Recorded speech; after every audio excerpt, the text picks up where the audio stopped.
you're saying something, if you're promising certain things, you have to make sure that you deliver. That is the bare minimum. That is the baseline.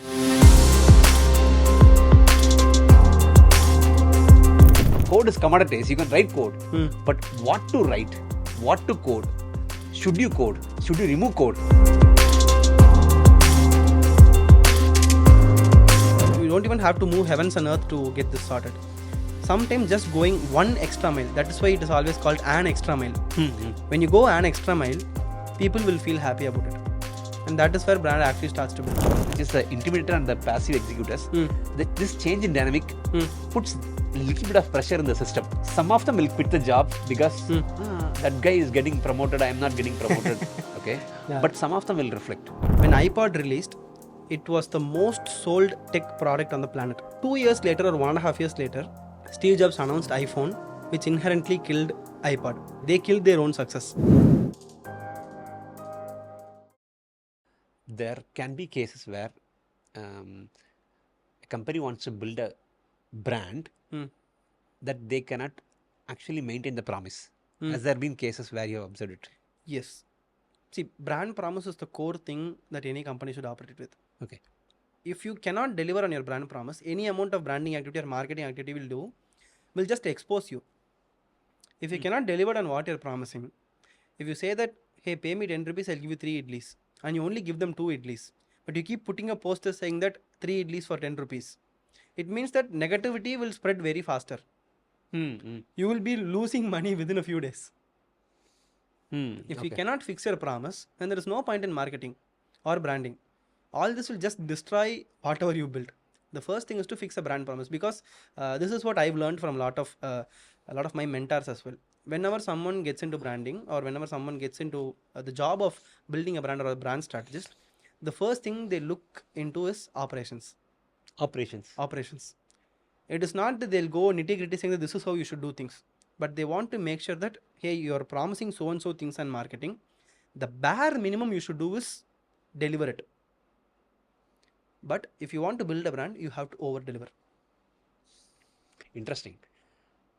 So what you see outside has to have a deep root back within your organization. Exactly. It cannot be just a makeup. Yeah, it cannot be just a makeup. If you're saying something, if you're promising certain things, you have to make sure that you deliver. That is the bare minimum. That is the baseline. Okay, then I'll put it this way. So branding is basically customer experience. True. 99% of branding is just good customer experience. Okay. I think I've tweeted this multiple times. I've wrote in my book starts with this line in the first page itself. 99% of branding comes with good experience, good customer experience, and the balance 1% is what makes a good brand great. Okay, so if you want to have great branding or customer experience, you have to have it is as a brand expert, you will tell. Can you walk me through as a brand expert? Let's say you are helping me as a brand.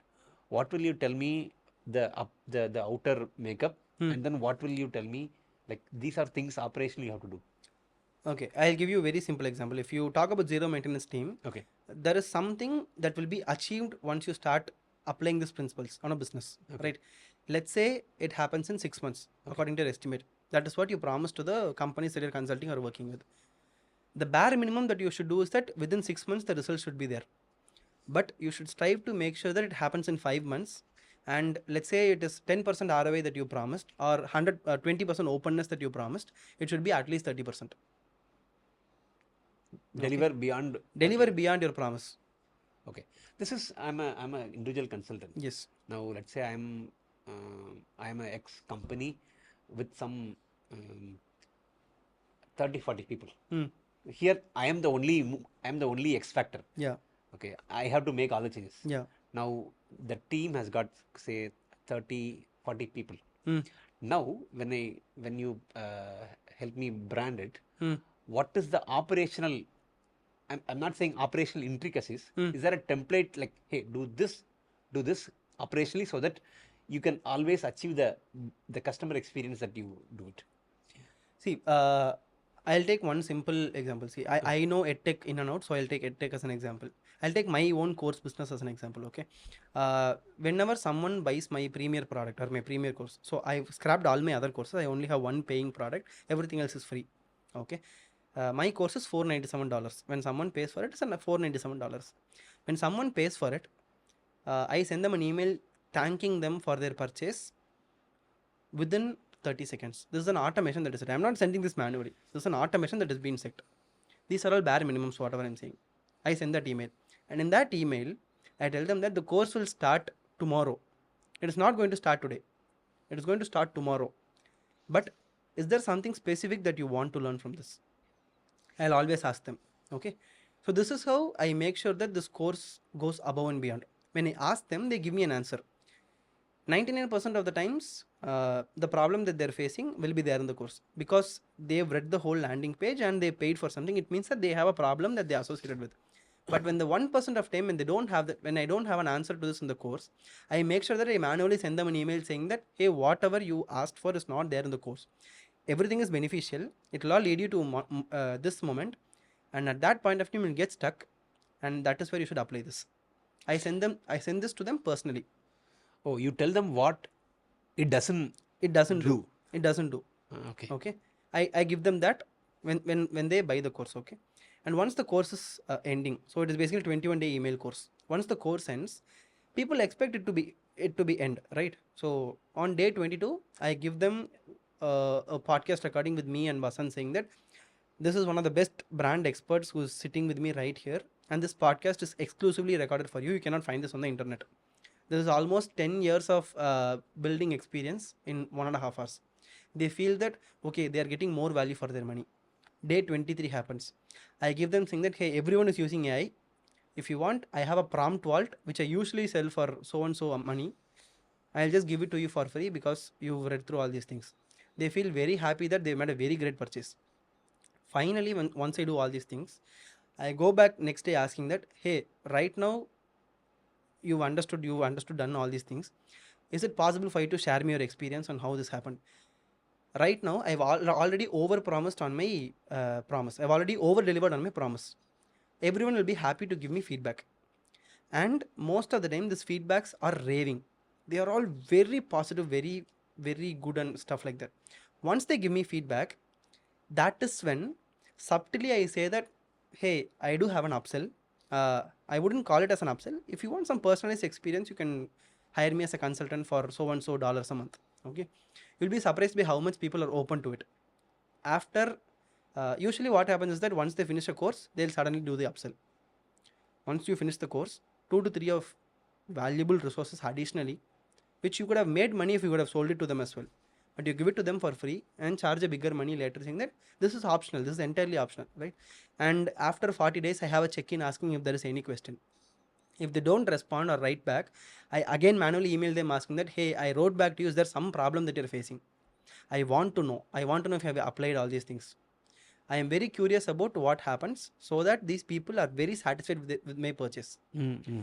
Right. So this is the 21-day course becomes a 60-day campaign or a course. So the course is done in 21 days, but the other 40 days is what built the brand. The course did not build the brand. The 40 days after the course ends, that is where the actually brand has been built. Because if you take my course, 50% plus revenue comes from referrals. Okay.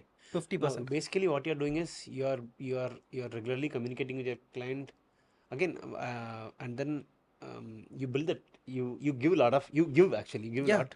Give, and then you go for a Yes. upsell. Okay. Now, again, this context is similar to us. I am the only one doing it. You are the only one doing it. We are doing it. Now, if this were a company providing some services, a tech service or a product service with 20-30 people. In your case or my case, we are one individual doing this. For a brand, we are the only entity who has to be convinced to do this. Okay. Now, if you have 30-40 people, you have 30-40 minds. Yeah. Okay. For a branding exercise, how should these folks do? See, whenever I consult with the company, I ask the same question. If you were to become a customer, what are the problems that you think that needs to be fixed? That is the first thing that needs to be fixed. If you want to be a customer of the same service, if you become a customer of the same service, what are the things that will annoy you? That is the first thing that you should fix, because these are all bare minimums. Okay. Okay. Let's say your promise is delivering uh, uh, 20 social media posts per month. Do 22. That is all I'm asking. Do 22. Okay. If you promise so and so website with so and so features, if possible, put 2 hours more on that to show them that you actually care. Hey, we told you that we'll charge extra for so and so things. This is what we are doing, but we don't want that. We are happy with whatever you paid. Your bill is closed. Here's the finished product. A little. You don't even have to go. You don't even have to move heavens and earth to get this sorted. Sometimes just going one extra mile. That is why it is always called an extra mile. When you go an extra mile, people will feel happy about it, and that is where brand actually starts to build. Because most of the time, I'll tell you why you recommend a company. Even if you look back in your past experience, you'll understand this is why you recommend a company. If it is a physical product, you will say that, hey, it promised and what it delivered, it is done. Okay.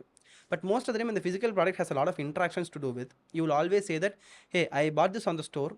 Uh, they actually told me this is how to use it, this is how to it is done, and they actually recommended me to go with this. So if you go there, they'll give you the solution on what you want. And most of the time, when you recommend a service-based business, the only thing that you come back to them saying that they'll take care of you well, they'll do good customer support. That is the company you should go with. Okay. Right. If you're hiring a web development agency, you want a company that is present. Okay. That answers whenever there is uncertainty, whenever there is a problem. They will come out loud saying that, hey, we are fixing so and so things. The deadline we promised is 3 weeks. Please give us some time. It is taking 3 more days. Is it okay? The acknowledgement. Acknowledgement. Okay.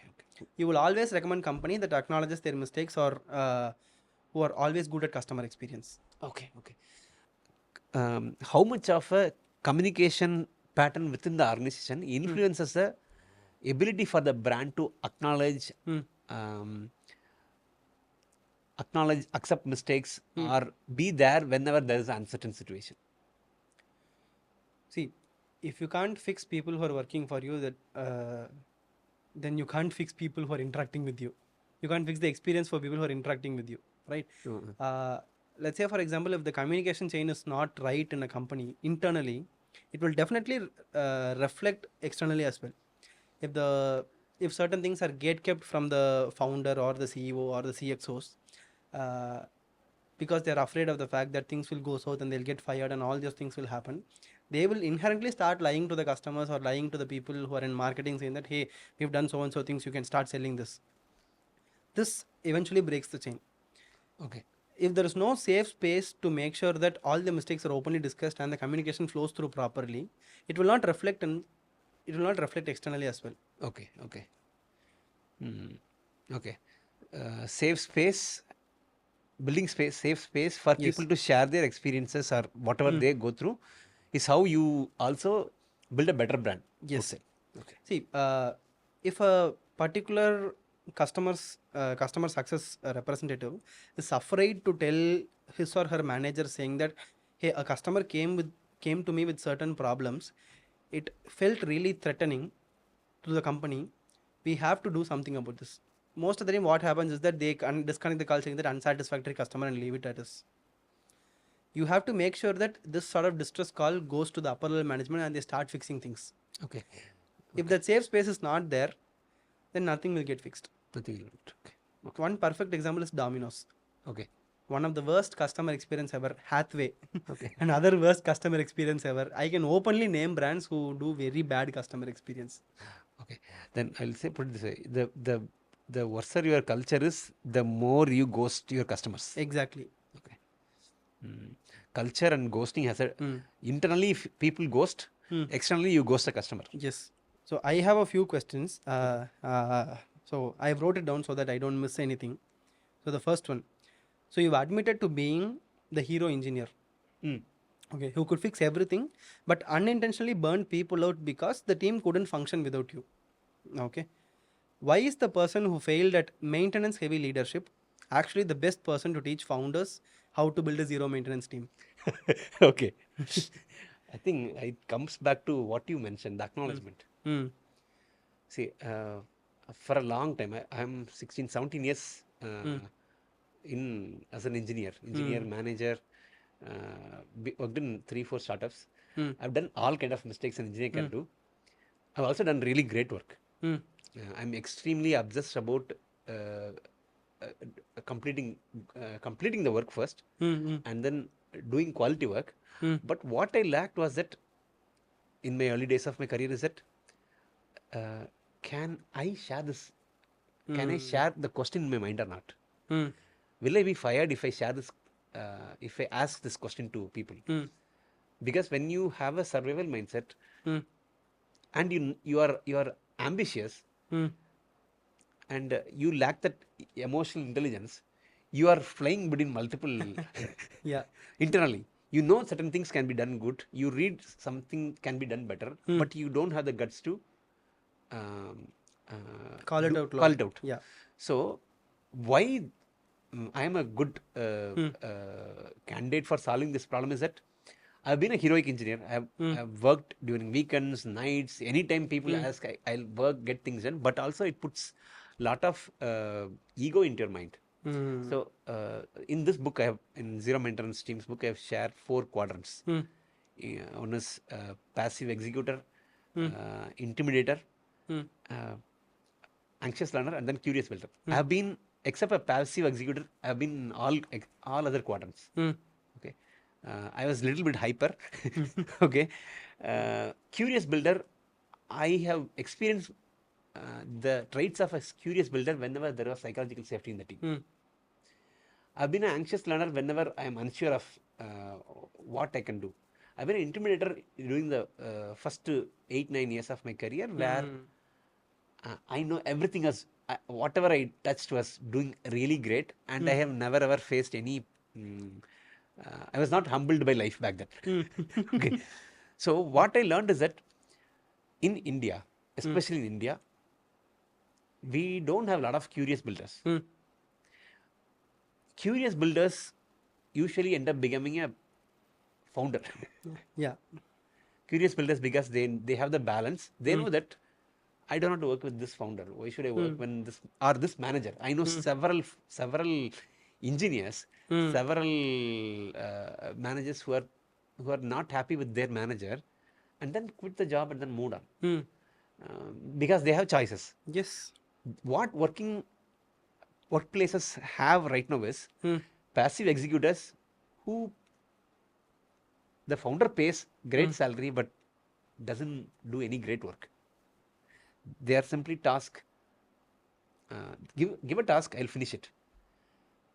And then intimidators. Intimidators are, they have strong confidence, emotionally they are very strong, certain, but they are not.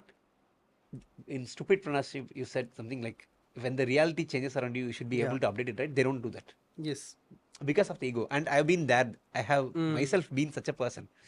Until life humbles you, you will never change. Okay. So workplace has these two people a lot, and there are like 10 to 15% of anxious learners. These anxious learners, you can easily make them as a curious builder in your environment. If you provide some of the zero maintenance principles that that I have mentioned in my book, you can easily make them curious builder in your environment. You are not changing their mindset. No, nothing of that sort. That is their problem. Yes. You cannot transform people. True. That is a personal journey. But as a founder, if you are paying a great salary, and you want the best work done from your engineer who is a curious builder, who is a anxious learner, and if you set up some of the systems from zero maintenance team's book, you can easily make those 10 to 15% as a curious builder. What then happens is, there is something called as bandwagon effect, right? Or Yes. Tamil what is it called? Herd mentality. Herd mentality. When some of the people move into a curious builder mindset, the rest of the 2 quadrants, which is the intimidator and the passive executors, this change in dynamic puts a little bit of pressure in the system. They some of them will quit the job because that guy is getting promoted, I am not getting promoted. Okay. Yeah. But some of them will reflect. Yeah. Some of them are going to reflect that, okay, my founder, my manager appreciates I am being recognized at my work. Zero maintenance team's core theme is appreciation and reflection. Yes. The systems is so many. The moment more anxious learners move into curious builders, the rest of the quadrants they also enter a they lose their equilibrium basically, and then they start gradually moving into anxious learner and eventually curious builder. Yeah. So I figure out this by observing my own behavior and experimenting this in my clients' places. Okay. Which is why I think I am the right person for this. Nice. I initially intended to build it for a edutech business, but because this requires a non-technical work. This is not a technical work. Yeah, it's Technical not work is, I would say, it's very easy to learn tech. This is changing the learning pattern of individuals by changing the environment, not by changing their mindset. Yeah. Mindset change is very, very hard. Because of which I think this is a learning thing. Every organization who wants their team to upskill or to prevent escalations or to innovate. Innovation is learning at scale. In fact, what you mentioned about stupidpreneur, right? Updating, accepting things from the reality and then adapting yourself. That is what Exactly. innovation is all about. Yeah. So that the whole feedback loop becomes alive and people work more than what they are paid for. Yeah, that is true. I mean, once you pay good money, people will be happy to do a lot more than that you expect of them. Yeah. In fact, when people are recognized, recognition itself becomes a opportunity to share. It indirectly influences your Glassdoor rating. Yep. You go and talk to your family members and stuff that my manager appreciated me Yeah. for good work. Most founders, not really founders, I myself been there as a manager. I used to think, why should I appreciate a person For doing their for job. doing the job? But the problem is that you don't, if it is a machine, you don't appreciate. Yeah. But we are humans. Exactly. We crave being recognized. Whether you are a CEO or you are a, every one of us wants to be recognized for good work. Yeah. See, the thing is basically even with AI and AGI comes and money becomes obsolete and work becomes optional, humans will still find a way where they can do something and crave recognition and appreciation from their fellow humans. Yes. And that will become the new currency. Yeah, it keeps changing. I think especially with the AI coming and all these things, code is a commodity. Judgment is a Judgment is the main. Judgment is what you pay for. yeah, you pay for. And with so basically now code is commoditized. You can write code, but what to write, what to code, should you code, should you remove code? These are questions, Yeah. and this is what differentiates a greater organization which provides efficiency, which provides efficient solutions from a normal organization. I think one more great example, as you mentioned, being aware of your surroundings and knowing that okay, things are going to go bad if you don't do this, and taking action is one of the biggest things any company can do, right? I'll tell you how Apple did this in one pivotal moment. So when iPod released, it was the most sold tech product on the planet. When iPod released, okay, I think 2 years later or 1.5 years later, Steve Jobs announced iPhone, which inherently killed iPod. Okay, they killed their own success. They killed their own golden goose. They killed the product that built the Apple company. Steve Jobs had the balls to make sure that because he knew for a fact that if he didn't do it, someone else will come. Yeah. There was Zune that was supposed to kill iPod, but Zune did not kill iPod. iPhone did. iPhone. It is better to kill your own success than someone else do it. Always someone is going to make us redundant. Exactly. In fact, it is applicable very, very much to individuals.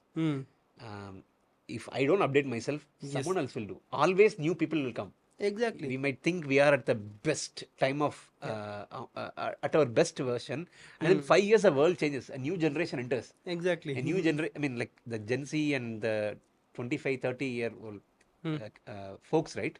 I used to envy them. Like these guys are like camera native. They're able to talk in front of the camera very very naturally, casually, very casually. naturally. Yeah. When I met you first time, I felt really bad. This guy is doing a lot of things that I never knew, right? I mean, So, I feel bad at people who are 5 years younger than me. So it is a circle. so the answer is, I'm able to solve it because I saw these patterns play in myself Hmm. and in people around me. So you're able to replicate it for others as Yes, well.